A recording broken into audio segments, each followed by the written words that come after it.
चर्चा करने वाले हैं भोजपुरी, जिसको लेकर लगातार लंबे समय से संघर्ष कर रहे हैं हमारे भोजपुरी जनजागरण के अध्यक्ष संतोष पटेल जी। लेकिन इतना लंबा संघर्ष होने के बावजूद भी अभी तक भोजपुरी को जो भाषा है उसको संवैधानिक दर्जा नहीं मिला है। इन तमाम मुद्दों पर हम बात करेंगे संतोष पटेल जी से। संतोष पटेल जी, स्वागत है आपका। जी नमस्कार, धन्यवाद। आपके संतोष सर, चैनल के दर्शकों का भी अभिवादन है। जी, संतोष जी, मैं पहले शुरुआत करूँ क्योंकि मैं आपको लंबे वक़्त से जानता हूँ। मुझे याद आता है कि हम 13-14 में शायद आपसे बात करते थे। 10-11 साल तो मैं ही देख रहा हूँ। एक लंबा-चौड़ा संघर्ष है। दिल्ली में 24-25 बार आपके धरना प्रदर्शन है और तमाम तरह की जो कह सकते हैं कि आपका प्रयास है, लेकिन अभी तक भोजपुरी भाषा को संवैधानिक दर्जा नहीं मिला है। कैसे देखते हैं आप इसको? सर, भाषा मनुष्य के द्वारा मनुष्य को दिया हुआ सबसे बड़ा उपहार है। जी। भोजपुरी भाषा एक लोकल भाषा नहीं, एक वोकल भाषा नहीं है कि या एक ग्लोबल भाषा है। और सरकारी आंकड़ों की माने तो यह तकरीबन 30 देशों में मौजूद है। भारत सरकार ने भी इसको स्वीकार किया है संसद के पटल पे। जी। आज कई विश्वविद्यालयों में भी भोजपुरी की पढ़ाई हो रही है, रिसर्च हो रहा है, शोध काम हो रहा है। बिहार सरकार ने यहाँ तक कि सहायक प्राध्यापक की भी भर्ती की है। जो नई शिक्षा नीति आई है उसके अंदर भी स्थानीय भाषाओं में एलिमेंट्री लेवल तक पढ़ाई करने की बात की गई है। जी। तो भोजपुरी भाषा में भी बिहार या उत्तर प्रदेश या झारखंड और भी जो क्षेत्र हैं जहाँ पे भोजपुरी भाषा भाषी रहते हैं, जैसे आसाम, पश्चिम बंगाल वगैरह, दरअसल यहाँ परेशानी क्या है कि देश की आजादी के बाद से जब देश आजाद हुआ तो संविधान के 8वीं अनुसूची में 14 भाषाएं थी। जी। सरकार ही कहती है कि कोई ऐसा मापदंड नहीं था, कोई ऐसा मानक नहीं तय किया गया था, कोई ऐसे पैरामीटर नहीं तय किए गए थे। जिस तरह से उस समय देश की व्यवस्था बनी, हर क्षेत्र से लेके भाषाओं को डाल दिया गया। बाद में करके उसमें तकरीबन 22 भाषाएं। अब दिक्कत यहाँ ये आ रही है कि भाई भोजपुरी को अगर हम शामिल कर देते हैं 8वीं अनुसूची में, जी, तो भोजपुरी जो अभी भी गिनती की जा रही है हिंदी के अंदर, उनकी संख्या बल को हिंदी के साथ जोड़ा जा रहा है, वो वहां पे बोटलनेक है। क्योंकि भारत सरकार चाहती है यूएन की भाषा बने हिंदी, और भोजपुरी भाषा भाषियों की संख्या आपको मैं बताऊं सर तो तकरीबन 20 से 25 करोड़ है। एक लार्ज नंबर, 20 से 25 करोड़, यस, एक बहुत बड़ी संख्या है। क्योंकि आप देखिए ना, बिहार, उत्तर प्रदेश, झारखंड, पश्चिम बंगाल, असम, और जी इनका माइग्रेशन जो हुआ है विभिन्न तरह से, जो माइग्रेशन है, आप गुजरात में जाइएगा तो सूरत का पूरा इंडस्ट्रियल, जिस इंडस्ट्रियल इलाके में आप जाएंगे, लखनऊ में आप चले जाइए, पंजाब, पंजाब के लुधियाना में चले जाइए, दिल्ली में देख लीजिए। आज एक ऐसा मैंने भोजपुरी भाषियों की संख्या है जो कि राजनीति को भी प्रभावित कर देती है। मुंबई में भी देख लीजिए, तो पॉलिटिकली तो ये भाषा इतनी स्ट्रांग है कि आप देखें कि इस भाषा के कंस्ट्रक्ट जो लोग बने वो पार्लियामेंट तक गए। शायद ही कोई ऐसी भाषा हो जो कि मनोज तिवारी जैसे व्यक्ति को पार्लियामेंट में भेज देती है। शायद ही कोई भाषा हो जो रवि किशन को भेज देती है। शायद ही कोई ऐसी भाषा हो जो दिनेश लाल यादव निरहुआ को पार्लियामेंट्रियन बना देती है। आप इस बात को कम मत आंकिएगा, लेकिन चूंकि मूल जो समस्या वो ये है कि भोजपुरी के को अगर आइडेंटिटी दे देते हैं, उसको अलग से एक 8वीं अनुसूची में दर्ज कर देते हैं, तो जो हिंदी के संख्या बल का जो हवा खड़ा किया गया है, वो हवा जो है खत्म हो जाएगा। संतोष जी, इसीलिए जी बताएं। जी, इसीलिए बार बार इस भाषा के विरोध में, इस भाषा के जो विरुद्ध जो है हमारी जो मांग है, जो हम लोग इस भाषा के पक्ष में खड़े हैं, उनको तवज्जो नहीं दिया जा रहा है। हुँ, तीसरी बात है कि देखिए इस भाषी जो बरतते हैं, उन्हें अपनी भाषा की अस्मिता से जुड़ना पड़ेगा, उनको हुँ, समझना पड़ेगा। क्योंकि क्या है कि आप बिहार और उत्तर प्रदेश में आप देखेंगे जी, तो ये कहा जाता है, क्या कहा जाता है कि हमारी मातृभाषा हिंदी है। अरे भाई हमारी मातृभाषा हिंदी नहीं है। हुँ, हिंदी हमारी विकास की भाषा है, उसके प्रति बहुत ही हम सम्मान रखते हैं। हिंदी से भी हमारा सम्मान है, भारत की अन्य भाषाओं से भी सम्मान है। हुँ, लेकिन मेरे कहने का तात्पर्य ये है कि जिस भाषा की अपनी एक संस्कृति है, जिस भाषा के बोलने वाले इतने लोग हैं और इस हुँ, भाषा की इतने सारे चीजें मौजूद हैं, इस भाषा के लोग किसी दूसरे देश में भी गए तो वहां हुँ, आज राष्ट्रपति प्रधानमंत्री बन गए, वो मॉरिशस गए, फिजी गए, ट्रिनिडाद गए, लेबर ऑन एग्रीमेंट गए, वो ब्रिटिश की कॉलोनी हो या हुँ, फ्रेंच की कॉलोनी हो या फिर पुर्तगीज कॉलोनी है, जहां भी गए वो लोग कैरेबियन कंट्रीज में भी गए, तो हुँ। इस भाषा को, इस संस्कृति को लेके गए और अपने अच्छा आप को स्थापित किया। जी, संतोष जी, मैं आपसे जानना चाह रहा हूँ कि इतना लंबा संघर्ष आपका हो गया अब तक मैं देख रहा हूँ, बहुत सारे साल हो गए। किन-किन नेताओं से अब तक आपकी मुलाकात इस भाषा को संवैधानिक दर्जा दिलाने के लिए हुई है और किस तरह का रिस्पॉन्स मिला है? क्योंकि कुछ दिनों पहले भी मैं आपको देख रहा था, कई नेताओं के साथ में और कई मंत्रियों के साथ में भी आपके फ़ोटो वगैरह मैंने देखे हैं, तो उसके बारे में थोड़ा बताइए? देखिए अमन जी, जब जंतर मंतर पे धरना देते हैं तो हम लोग कभी किसी को इस तरह से निमंत्रित नहीं करते। जो लोग स्वेच्छा से आते हैं, ये सोशल मीडिया का प्रचार है, हम लोग बहुत साधनहीन लोग हैं, हुँ, बहुत संसाधन नहीं है, लेकिन ये थैंक्स टू सोशल मीडिया कि हम लोग इसके माध्यम से एक अपना आंदोलन खड़ा किए और हुँ, वो आंदोलन जो है सफलीभूत भी हो रहा है, लोगों तक पहुंच भी रहा है। एक ऐसा जन जागरण जो नाम है, तो वो एक सेंसिटाइज भी करने का काम कर रहा है। हुँ, अब धीरे धीरे लोगों को जिस तरह से उनकी अस्मिता से विलग कर दिया गया था, अब वो अपनी भाषाई अस्मिता, उसकी संस्कृति, क्योंकि क्या है ना, भाषा एक आपकी आइडेंटिटी है और जी, इस आइडेंटिटी से जुड़ने का जो है एक आपको मौका मिलता है। हुँ, तो हम लोग के आंदोलन में शुरुआत में आप देखेंगे तो महाबल मिश्रा जी भी आए, अली अनवर साहब आए, संजय जायसवाल जी जो कि अभी पार्टी बीजेपी के प्रमुख सचेतक हैं सदन में, वो भी आए, जो हुँ, बिहार बिहार बीजेपी के अध्यक्ष थे और बेतिया से मेंबर पार्लियामेंट है, वो भी वहां आए, धरना पे भी बैठे, धरने में हमारे साथ भी रहे और जाके पार्लियामेंट में सवाल भी किया, अली अनवर साहब ने भी किया। उसी तरह आप देखिए कि आरपी मंडल जी भी आए जदयू से, फिर कांग्रेस से जो है मनोज मनोज राम आए। तो इस तरह से धरना स्थल पे बहुत सारे लोग आए और हुँ, हम लोगों ने अब ये एक अपनी स्ट्रेटजी रणनीति बदलते हुए हुँ, कोशिश की है कि तमाम जो वो लोग जो भोजपुरी क्षेत्र के हैं हुँ, और बिहार के विभिन्न पार्टियों के अध्यक्ष हैं, हुँ, उनसे हम लोग मिले और निवेदन करें। जी। तो इसलिए जी, जी। चिराग पासवान जी से मिला, हम लोग उपेंद्र कुशवाहा जी से मिले, हुँ, फिर जो है अभी राजभर जी से मिले समाजवादी पार्टी के, उसके हुँ, बाद जदयू से मिले। हुँ, ऐसे करके है हमने नगीना से सांसद चंद्रशेखर आजाद जी से मिले। तो हम बिल्कुल। लोग बारी-बारी से मिल रहे हैं, बता रहे हैं और उनसे निवेदन कर रहे हैं कि हुँ। आप लोग हमारे पक्ष में खड़े हों।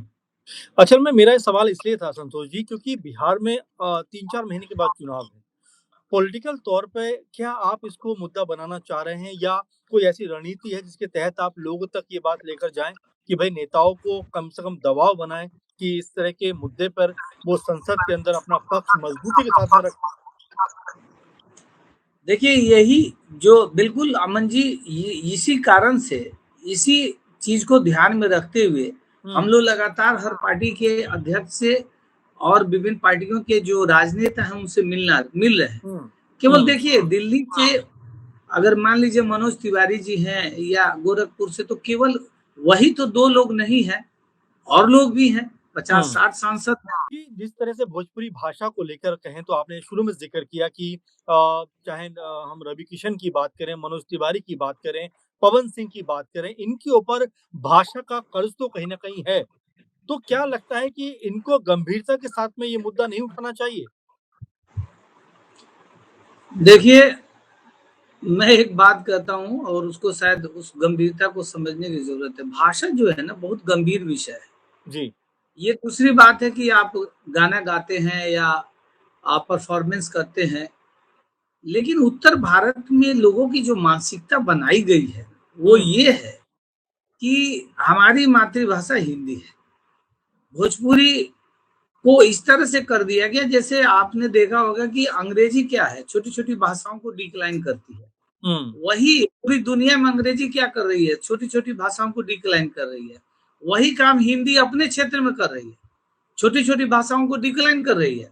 और हुँ, हमारे मन में कोलोनाइज़ कर दिया गया, जैसे अंग्रेजी ने अपने आप को एस्टेब्लिश किया कि भई दुनिया की सबसे परफेक्ट भाषा है, सबसे सोफिस्टिकेटेड लैंग्वेज है, हुँ, सबसे ये पे आदमी एलीट होता है, एजुकेटेड माना जाता है। वैसे उत्तर भारत में हिंदी और उत्तर भारत के लोग भी, ये मैं नहीं कह रहा हूँ, उत्तर हुँ, भारत के लोग भी क्या है ना, दूसरी तरफ हिंदी को इम्पोज़ करने में लगे रहते हैं। वो चाहते हैं तमिल में भी हो जाए, कन्नड़ में भी हो जाए, केरला में भी हो जाए, आंध्रा में भी हो जाए, हिंदी ही हिंदी हो। हुँ, तो ये जो आत्ममुग्धता है ना हिंदी की, ये हुँ, मुग्धता में हमारी भोजपुरी की जो है, एक तरह से सप्रेशन हो रही है, उसको दबाया जा रहा है। हुँ। और इसको सर पूरे सिस्टमैटिकली बनाया गया है, स्कूल से हुँ, कॉलेज तक, विद्यालय से राजनीति तक। भाषा हुँ, राजनीति नहीं हो पाती है उत्तर भारत में, क्योंकि उत्तर भारत में घोषित कर दिया गया कि नहीं जी यहाँ तो हुँ, हिंदी ही है। लेकिन ये बात सच नहीं है, ये आधा हुँ, सच है। हुँ, रही बात मनोज तिवारी की, तो मनोज तिवारी किसी पार्टी से बंधे हुए हैं, रवि किशन जी किसी पार्टी से बंधे हुए हैं।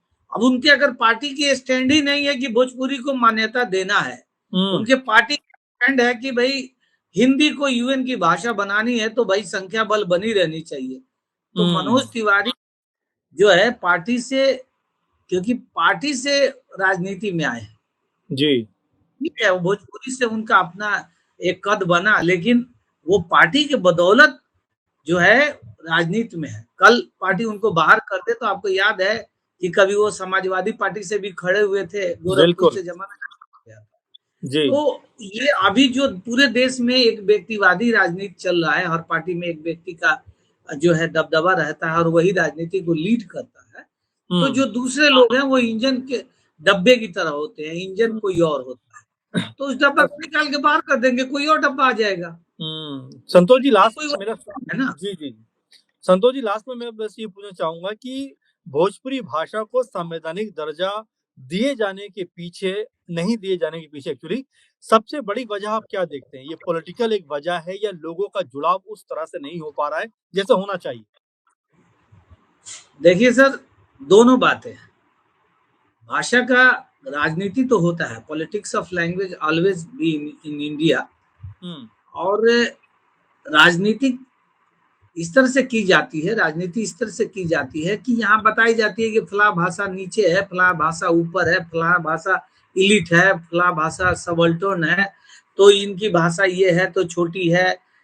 तो ये चीजें तो चलती रहती है, भाषा का हुँ, अभिजात्यपण तो है। हुँ, लेकिन साथ ही एक बात और है कि जो जुड़ाव कैसे हो, मैं तो वही कह रहा हूँ ना, जुड़ाव तब होगा जब उसको रोजी-रोटी के साथ जोड़ा जाएगा। हुँ, लोगों के दिमाग में जब आपने पहले से ही, आज आज़ादी के 75 साल हो गए और आप लगातार कह रहे हैं कि आपकी मातृभाषा भोजपुरी नहीं है, हिंदी है, हुँ, ठीक है, हिंदी है, और हिंदी प्रदेशों में भी हिंदी से ज़्यादा मुखरता से अंग्रेजी है। तो हुँ, वहाँ क्या है कि फिर लोग कहे मैं भोजपुरी की ओर क्यों जाऊँ? लेकिन आदमी की आइडेंटिटी तो खत्म नहीं होती है। हुँ, जब शादी होगा, ब्याह होगा, मृत्यु होगी, जन्म होगा, पर्व आएगा, त्योहार आएगा, छठ आएगा, जीवती आएगी, कई तरह के त्योहार आएंगे, तो आप वहां तो कोई तरह के गीत नहीं गाएंगे, गाएंगे तो भोजपुरी के ही। शादियों में वही गाएंगे, बच्चों का जनेऊ होगा तो वही गाएंगे। हुँ, आपके जो उसके उसके मुताबिक आप जो विनिमय करते हैं उस क्षेत्र में, जो व्यापार करते हैं उस व्यापार में, तो वही भाषा है। जी, भोजपुरी मौजूद है ना जी। बिना बिना उस भाषा के वहां ट्रांजेक्शन तो नहीं हो रहा है ना। तो हुँ। सारे कुछ करने के बावजूद भी ये लोग जहाँ गए भोजपुरी भाषी लोग मजबूती से अपनी भाषा और संस्कृति को लेके गए। आप तो दिल्ली में देख ही रहे बिल्कुल। हैं। आज हर जगह छठ हो रहा है, हर जगह पूजा हो रहा है, हर जगह भोजपुरी का कार्यक्रम हो रहा है और मोर ओवर भोजपुरी मैथिली अकादमी, मैथिली भोजपुरी अकादमी है दिल्ली में। तो सरकार हुँ, ने भोजपुरी को हुँ, पहचान भी दी है कि अकादमी बनाया है। हुँ, अकेडमी बनाया है तो कहीं न कहीं उस भाषा का एक अपना सिग्निफिकेंस है, तभी तो अकेडमी बनी। अकेडमी का मतलब क्या हुँ, होता है? अकेडमिया। मध्य प्रदेश में भोजपुरी अकादमी बनी है तो कहीं न कहीं मध्य प्रदेश में एक अच्छी संख्या बल है ना भोजपुरी भाषी। बिल्कुल, बिल्कुल। और जब तक अगर उसमें अकादमिक चीज़ नहीं होगा तो अकेडमी कैसे बनेगा?